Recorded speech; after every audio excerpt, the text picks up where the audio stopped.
Dr. Robert Selig, and today I want to talk about understanding blood sugar regulation with a hair tissue mineral analysis.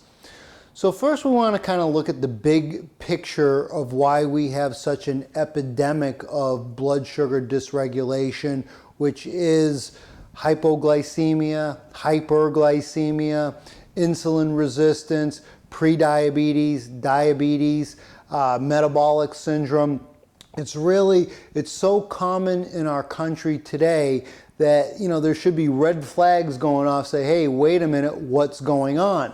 Now, to really understand this picture, we got to go back about 70, 80 years and start looking at the farming practices, because once we started with modern agriculture, we got away from the small farms and started growing, many crops using toxic fertilizers, these high phosphate fertilizers with toxic potassium, nitrogen, and phosphorus, and we left out, all the other trace minerals and nutrients, and so now the soil has become so depleted, so the plants that they're growing, their corn and wheat and soy,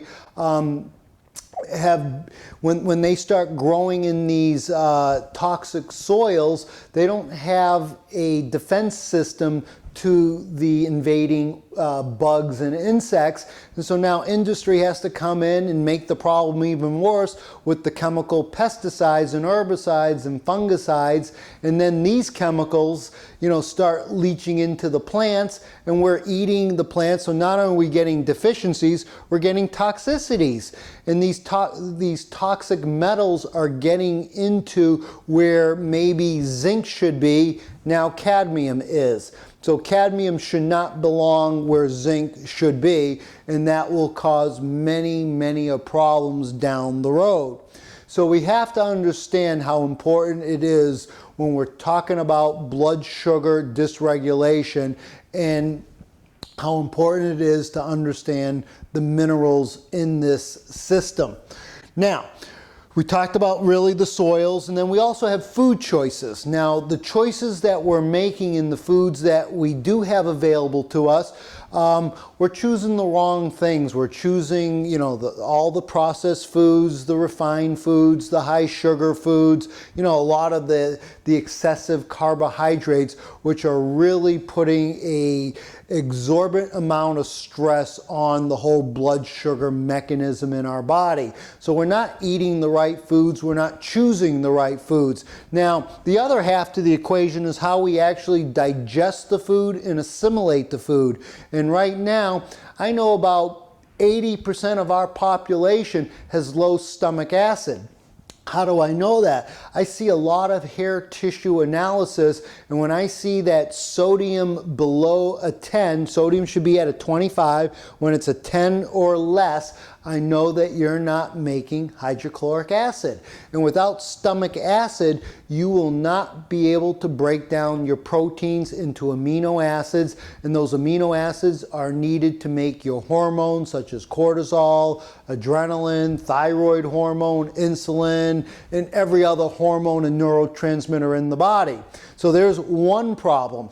Also, without stomach acid, you will not absorb the minerals, specifically calcium, magnesium, and iron. It won't be in the right valence. It won't have a charge. If it doesn't have a charge, it's like a dead battery. That dead battery is useless.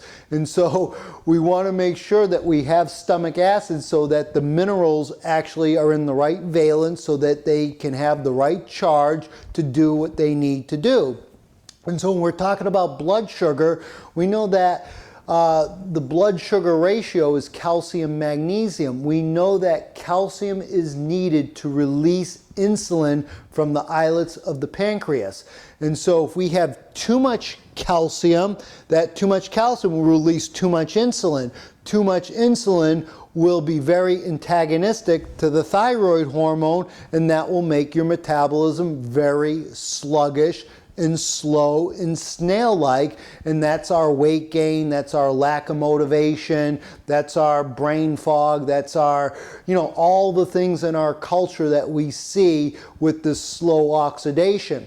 So we have to understand that calcium-magnesium ratio is the blood sugar ratio, and we have ways to analyze it on the hair tissue test that shows me is that calcium to magnesium a 7-to-1 ratio.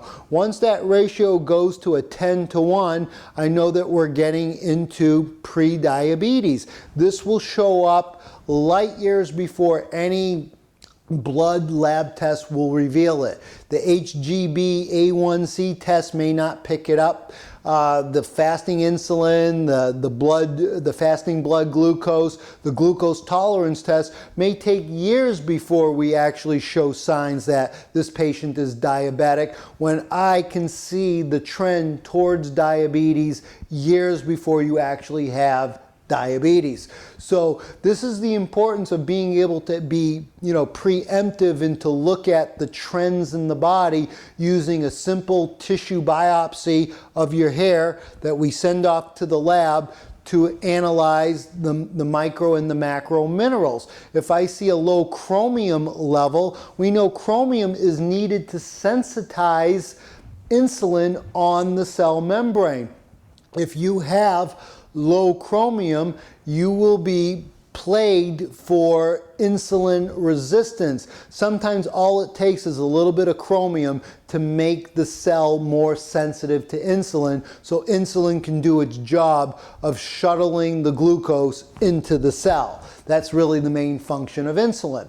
Now also, if you have a zinc deficiency, without zinc you're not going to make your hydrochloric acid. If you have a zinc deficiency, you will also not be able to make insulin. To make insulin, you need zinc, manganese, and sulfur. So we can look where the minerals are at and what organs are being impeded upon due to the disbalance of minerals and mineral ratios, which will give me a chance to help balance out your minerals according to your biochemical individuality. So at the workshops that I'm putting on every Saturday, we're going to be talking about the thyroid, the adrenals, the blood sugar, the liver, anemias, because these are all intimately related to how well our bodies are dealing with the energy mechanisms of the body, because they're all interrelated. It's like a symphony.